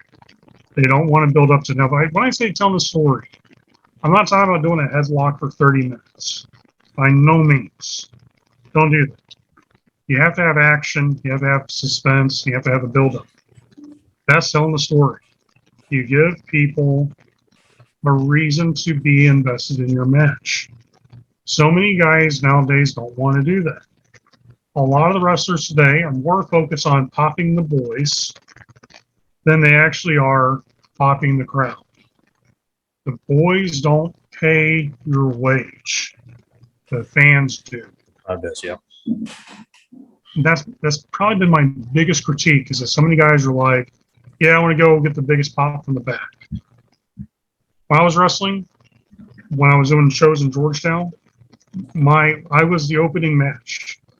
If I was not wrestling, I was managing the opening match. And my thing was always, how can we pop the crowd? How can we get this audience so prepared for the rest of the show? As the opening match, we are just as important as the main event. Your opener in wrestling, ladies and gentlemen, little booking critique right here. Your opening match is just as important as your main event. Your opening match sets the tone for that entire event. You have to give those fans something to wake them up. It's like that you wake up in the morning, about to go to work, right? What's the best thing you do? Big old fresh pot of coffee. Boom, you drink that coffee. If it's good coffee, you're like, oh man, Yeah. I'm awake and I'm good. And if it's a bad cup of coffee, you're thinking, oh God, oh, this tastes horrible. I need to, is this my Monday? You're basically going to get the right? Pro wrestling, same way. You watch a show that you've never seen before, but you love wrestling. So you come to see the show. You're spending money on the very first thing you're going to see live, your first independent wrestling show. And they crap the bed. Very first match, and instantly you're going to have, this is what I pay money for? I don't want to watch that. Your opener, your beginning of the whole show is so important for that. And guys, you don't have to give them everything in the opener. Give them just enough, like a fireworks show. Another thing, Ricky Morton used to say this to a bunch of boys. He said a good professional wrestling show is a fireworks show. You ever go see a fireworks show? The very first explosion is a single explosion. You ever notice that? Boom. Yeah. But it's a good enough boom. You're like, whoa, okay. Then boom, boom. Huh. Boom, boom, boom. Oh, you know, the Yeah, excitement. the reaction. Yeah. And all of a sudden, the explosions get a little larger and bigger, but it's not instant gratification. The first thing you see is a million blowing up, you know, fusions. Yeah, So absolutely lots. not. Yeah. One big bam. Wrestling, same way. That opening card match needs to be good, tell a story, give them that big pop, boom. Man, that was good. Can't wait for the second match. Second match delivers it again. Chris, when you go watch our first Chicagoland show, you're around to see on Amazon. We built up a fireworks show on that. Watch each match, and you'll notice something. The way guys work in each match is different from the first match. First match is different from the second, and onward. Hell, it's not until Ewok versus Zeke Kickham you see a chop thrown. Yeah, Usually people throwing chops like the very first 5 seconds in the match. I told everybody, no, that's the match that throws in the big strikes. I plan on watching it after this because I went ahead and purchased it. So the $9.99, the high def. I'm gonna make sure everybody's off the internet so I don't get no lag because I got sorry on AT&T, but your internet sucks in this area. There's my little shoot right there. That's like right here. I'm not even using the internet for this Zoom thing. I'm using my phone internet because otherwise we probably would have been like every 5 seconds. Yeah. So I heard my dude, my little kid in the other room. I think he was probably trying to play Fortnite or something. He was thinking I was probably on the internet, but I was like, no, not on the internet, little dude. But no, my biggest critique, honestly, in today's world of wrestling is a lot of guys trying to pop the boys instead of worrying about making those fans invested. I want to see more guys invest in their storytelling with why they do the big move, why they do a 450, why they do a Canadian destroyer through 3 tables, or whatever it is. Give me a reason why you do it. I want to see those fans be excited for why you're doing it, not just to pop the guys in the back. Seeing guys do promos that are like 8 minutes long, and it's like, dude, if you can't tell me a story in 30 seconds to a minute, you're losing me. Like 2 minutes at best, I can see. But there's some guys go out there like, no, we're going to tell you why you're going to get beat up by me in 8 solid minutes. And I'm like, really? It's going to take you that long?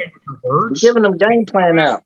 You know, like the old Batman back in the 70s when Joker would tell Batman, I'm about to do this and do that. And while he's telling him all that, Batman's he's escaping. So you're like, hey, I'll give you this 8-minute story. And you'd be like, man, appreciate that. And if the guy still loses after the dude gets an 8-minute promo, then you're like, man, he told you what he was going to do to you and this and that. You could have came up with a way to counter that. But another pet peeve I've always hated in wrestling. When the guy opens, first thing here, guy says, my opponent is garbage. Okay? So if you beat your opponent, you just beat nobody. If your opponent beats you, you got beat by nobody. So what does that make you? So many guys forget you could build up your opponent while building yourself up to beat your opponent. But so many guys are now into, and I'm not trying to bash The Rock, but so many guys think they're The Rock. Oh, I could turn around and talk trash to my opponent. But it's like, yeah, but The Rock did it in a way where he still built his opponent up. He still made his opponent just seem just as bad. The Rock is just who he was.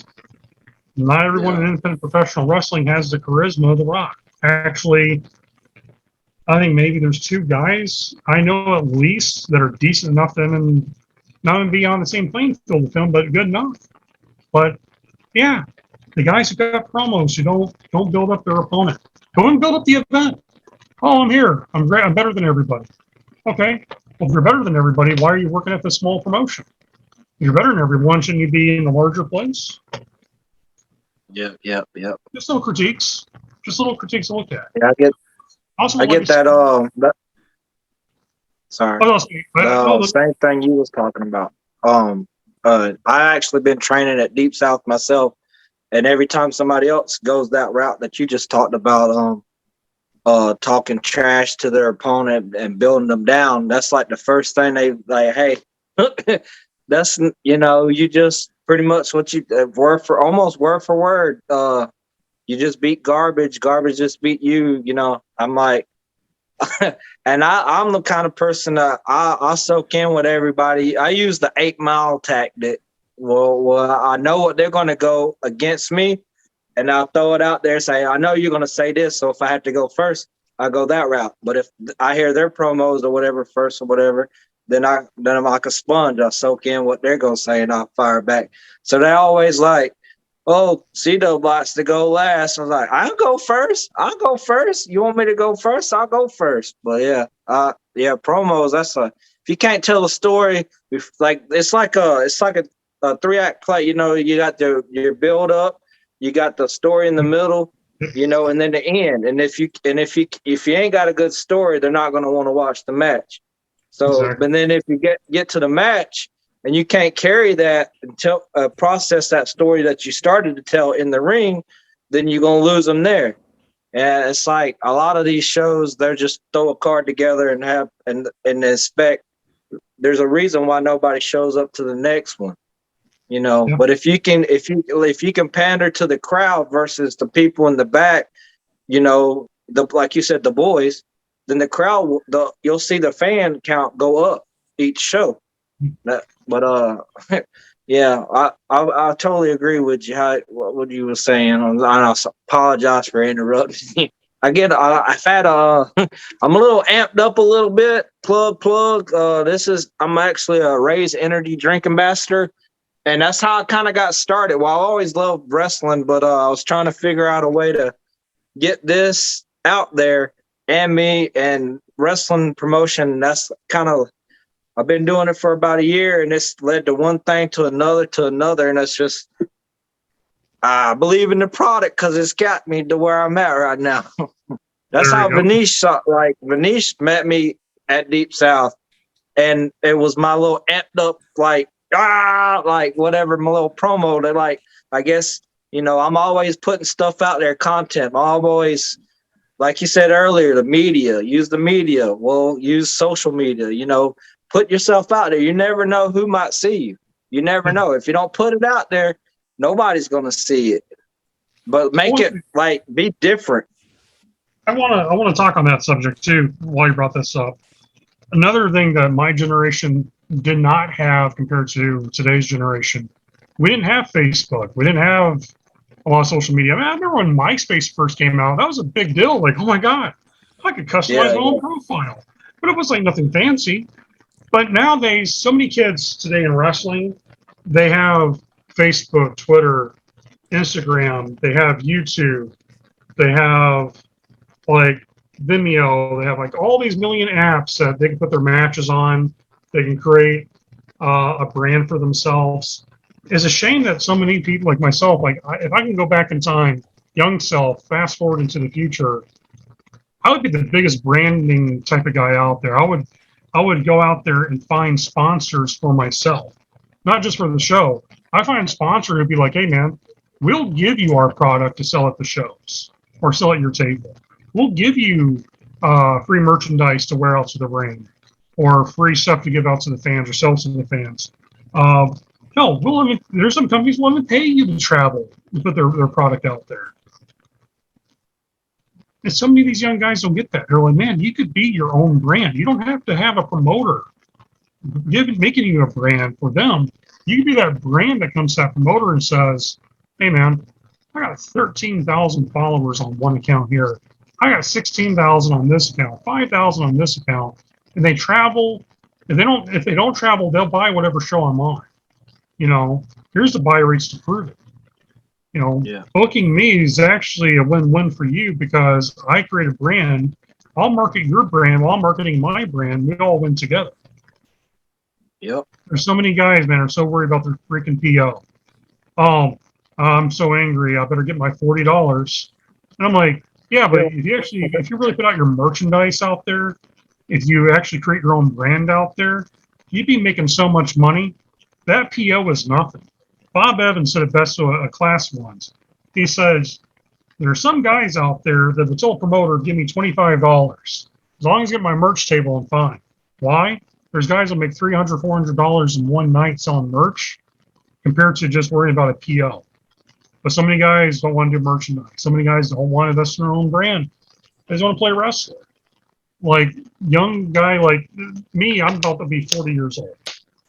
If I was young all over again, oh my God, you better believe I would have my own website when I was wrestling, which I did.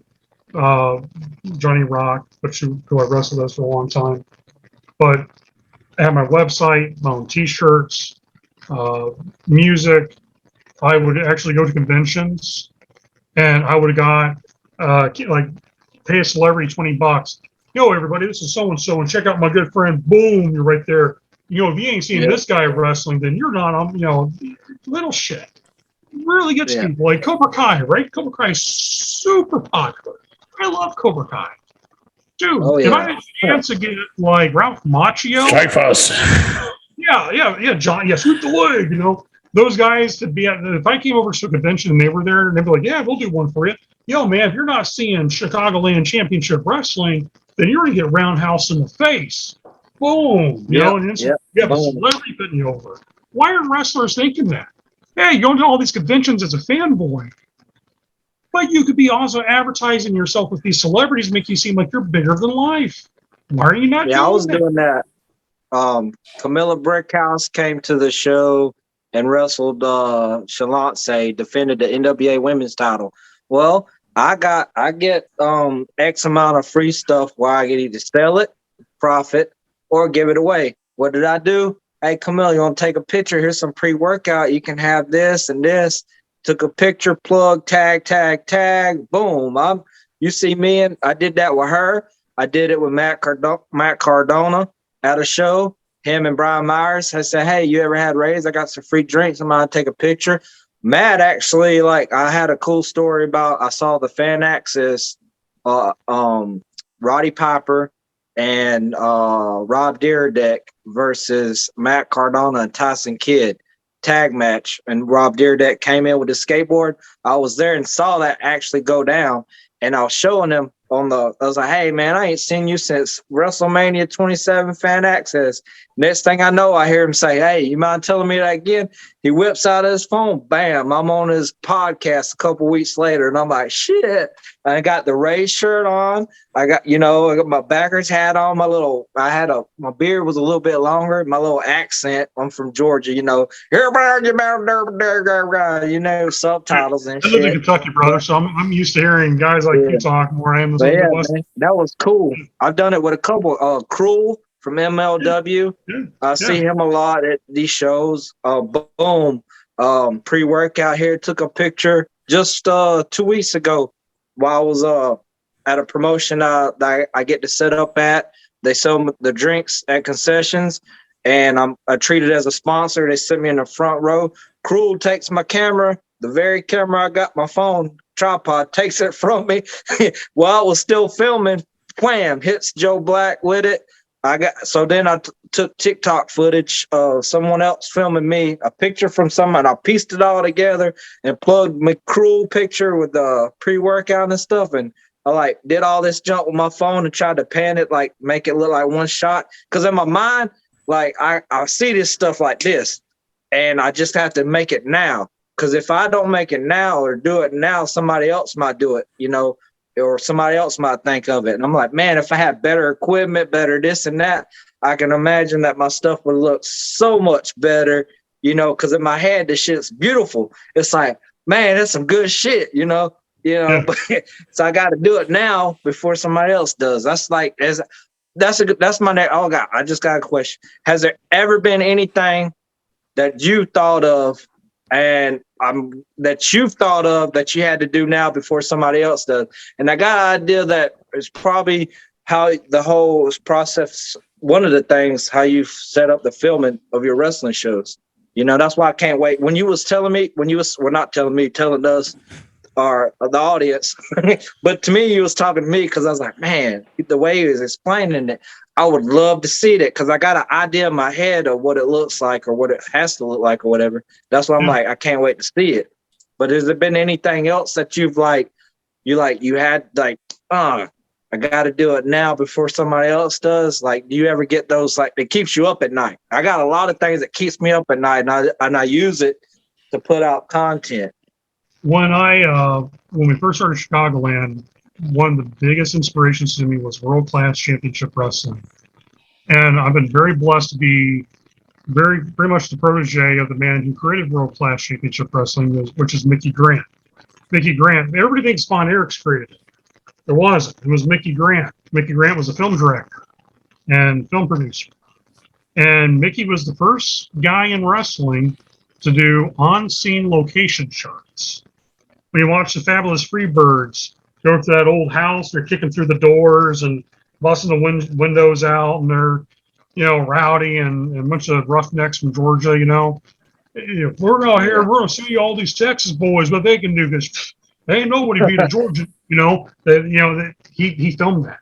He filmed the guy out in the barn, boxing against, a wooden board or something, or all this other stuff, because he also was a student of the film directing of Rocky and all that.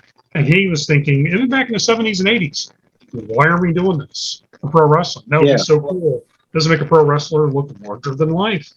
And I started doing the same thing with Chicagoland. I could see some promos of the guys walking through the streets in Chicago. And we get the certain shots at night where the lamps are lit over and the city looks and the subway tunnels and all this other stuff that we were into. I tell my guys all the time, my thing is not, oh, hey, I'm recording myself behind a brick wall like everyone else does, or the dreaded, I call the car promos. Oh, I'm sitting in the front seat of my car. I want to tell you why I want to beat you up while I'm sitting in a car. And I was like, everybody does that. And I told all my guys, I was like, I don't want to see that. If I see that, I don't want you working for me. I want on-scene locations. I want to see where you live at. What makes your place different? Why you're doing this? And there's been some guys that recorded some great stuff for me that I'm just like, wow, like that was phenomenal. Desmond Bailey, Ewok, Vanish knows, dude. The things that he films are like cinematic movie quality promos. They're some of the best work I've ever seen in wrestling in general. Another guy, Killer Cross, Karrion Cross. Yeah. Go on his Instagram and watch all of his videos he produced on Instagram before he got re-signed. Some of the best promos I've ever watched in wrestling. I'm like, that's your main eventer. That guy alone, his promos alone, made me want to see him back in WWE. And then when he returned, I was happy to see because I'm like, finally. And Triple H knows how to book him. So you're finally going to get to see the Killer Cross guy in WWE. That's what I try to do too. Whenever I get a chance to work for a certain promotion, I want to do this promo like in a movie, like a movie style. Yes. Make it looks unique instead of that bedroom or bathroom selfie promo. I'm here behind my shower. Yeah. Like, really? Hogan never did that. I mean, young guys today have access to a thing called Amazon, and you can order green screen kits and set up literally a movie green screen behind you. You can record your promo and in front of the green screen, take it to the computer, and eliminate the background, put a totally different background behind you, making whatever location you want to be at right there. First time I've seen Vanish before he even hit me up for a book, before we even became close friends. There was a promo floating around, him trying to go, my name's Vanish, and the music kicks up, and you're seeing all this like moves, and then you see this one spot, I don't know where it's at, but it's like on top of this tower type thing, balcony, whatever. Pittsburgh, Yeah, downtown Pittsburgh, but the way that the whole camera moved to the angle, I'm like, I don't know who this guy is, but he instantly is like on my list of dudes I want to work with because he gets it. And there's not many guys who do. And so that works. The when you done when you took in your Tamil culture Yeah, and yeah. made it who you are. I love that you did a whole promo of this is who my people are. This is my culture. This is why my culture is one of the oldest cultures in the world. It's one of the oldest, probably third oldest language spoken in the world, known to man, probably next to Hebrew and Arabic. And this is who I am. But I'm also representative of this warrior nation of people, and I'm bringing this warrior nation into America. Not to say I hate America, but I'm a warrior for my people, and you will know this. And You your educate the world about like culture and everything. yeah, Yep. I love that. I love that, dude. And you did like the movie set things of the guys fighting and the old statues, and I'm like, brilliant. Like this is Thank you, brilliant. thank you. He's not the same, foreign menace who, I hate America. Why? Oh, I just hate America because I'm foreign, and some promoter wants me to be that guy. It's like total opposite, and it makes you stand out more because it's you being yourself. Another thing I wish guys had more of. What's your gimmick? And you get to know them personally. Like, why aren't you the gimmick? Your personality alone is like so livid. Be you. Sometimes the best gimmick in wrestling is a guy just being himself.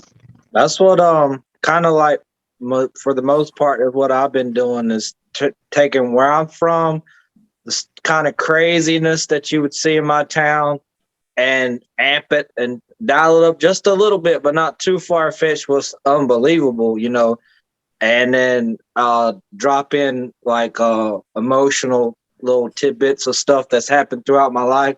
So I can go comedic, which is majority what I am, but not too like off, and then I can dial it in to where, hey, emotion, because you can feel why I'm here, I understand. Like, I also want to touch base on what the Karrion Kross thing. I don't know if y'all heard about this, but prior, I knew, of course he was with CYN for a little bit, but even I want to say Freddie Prinze Jr.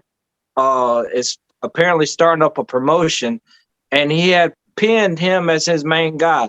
Do you think that maybe that it got wind that was probably going to happen, that WWE came in and say, hey, before that happens, here's the X amount? Because I did read that at least Karrion reached out and told Freddie Prinze beforehand, that, hey, I got an offer. But do you feel like they got, oh man, before this happens, we might want to bring him back? He like same thing with Braun. I kind of feel like they brought Braun back as a kind of counter AEW with what they're trying to do with Wardlow. They got Wardlow doing 10 power bombs, but all of a sudden Braun comes back and he starts delivering a power bomb. When he was there the first go round, that wasn't really he didn't really use that move, but now he's doing it and it's just one. He just does one. You think these recent signings that Triple H has been bringing back is you going in the right direction? I feel personally like bringing them back was the right thing to do, because they had so much potential, untapped potential, that they could have got and wasn't going to get it when somebody else was stuck in his ways. But I don't know, I got off track a little bit, but yeah, I feel like I'm with you with feeling like Karrion Kross, bringing him back and letting him do what he can do instead of doing what they were doing with him before he left is the right thing to do, because he tells a lot in his eyeballs. Why would you put a mask on somebody like his facial expressions is like, and I can't wait to see when will Karrion and Randy Orton get that match that Randy Orton has said he wanted it back when he was in NXT. Now we might get it, Hope so. Yeah, I think it was a great call to bring him back. I mean, look at him. He's a main event star. He carries himself as a main event star. The Wardlow thing, I don't like the over excessive power bombs. I feel like if you have the power bomb me 10 at your size, if you have the power bomb me 10 straight times in a row, you're really not that strong. I don't think no one's ever broke that to Tony Khan and say that to Tony, like, hey, Tony, he doesn't have to do 10 power bombs in a row to pin somebody.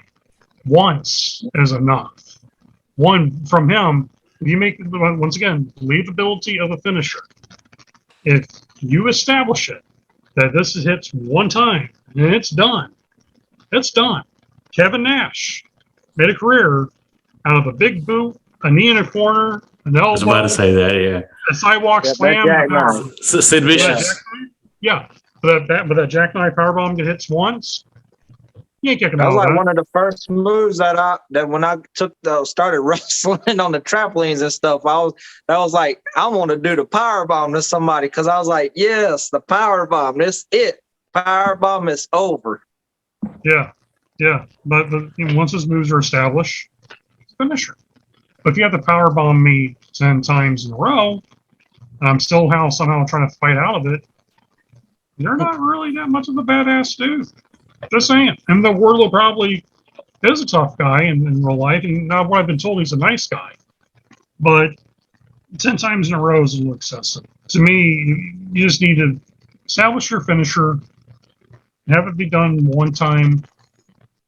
When it's time for someone to kick out of it, let it be a big moment, and don't give it away for free on TV. Make it a moment that people pay for it, and when it happens, it's a good reason why they pay for it. I remember there was a match, Hobbs and Cage against, I believe he used to go by SB the Ghost and Trevor Avon in a dark match in AW Dark. I remember Hobbs giving him 10 body slams to SB the Ghost guy, and the next thing I know, he quit from professional wrestling, and he was a student of Mr. Hughes. That sucks. I didn't know that happened. Yeah. But wow, what a great conversation. It's almost like two hours. So before, definitely, I'm thankful and grateful for these conversations, these experiences. Before we let you go, what we can expect from October show? I think the fans are coming there to watch the event in October are going to see such a wide range of wrestling. They're going to get to see almost every style of professional wrestling outside of deathmatch, but they're going to see technical wrestling, the strikes, submission, Japanese strong style, some lucha libre, some British technical style. They're going to see a little bit of everything thrown into it. You got, like I said, Yua Uemura from New Japan, La Australia from Dragon Gate. We have a guy named Sunny Zai from Middle Kingdom, makes his North American debut, that guy's phenomenal. We have Garrison Creek from NWA, Marche Rocky from NWA. We have talent that's been on AEW Dark and been on some other places as well. $10 for a general admission ticket, $30 for a family 4-pack. Can't beat that price to see that type of wrestling. Live, living color, cold fresh beer that's cheap, not gonna bust your wallet. Stadium food, it's also really good, fair price, and you get to sit in a building with air conditioning and watch an amazing wrestling event on a Sunday, 2 p.m. So you get home on time, you're not gonna be wore out. There ain't nothing else going on 2 p.m. on Sundays outside of some football here and there, but hey, professional wrestling. Sometimes it's good, sometimes it's not so good. Our show, you're going to get your money's worth. I promise you that. I refuse to have a bad show. I refuse to let audience pay for something that's complete garbage.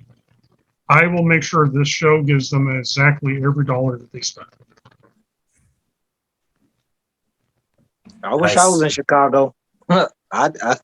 Yeah. Air conditioner, $10. All those different styles. It's almost like a MMA event. You got different styles in each fight. You got this guy's jiu-jitsu, you got Muay Thai, but with wrestling. That's man. All right.